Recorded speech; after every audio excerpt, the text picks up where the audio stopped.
Minister of Health Nicholas Steele announced on Tuesday that government is now equipped with 25 kits for the testing of COVID-19. The minister announced in a previous press briefing that the government purchased the kits to strengthen the ministry's readiness in tackling the virus in Grenada.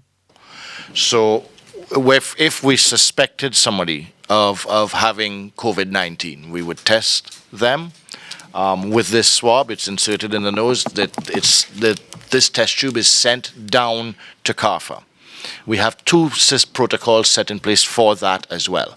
If it is where we think there is community contact with that person and we need to know immediately, we have arrangements with RSS aircraft to come collect the test and bring it immediately to CARPHA.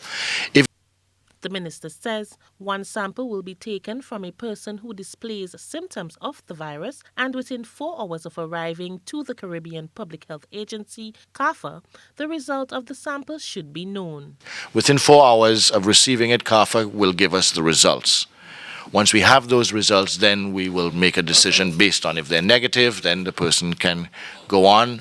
If they're positive, then we act accordingly.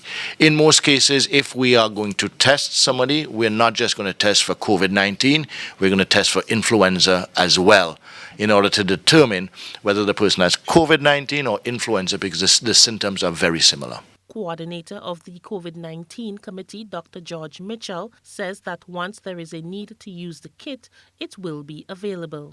The team at the ministry, who is, of course, headed by Dr.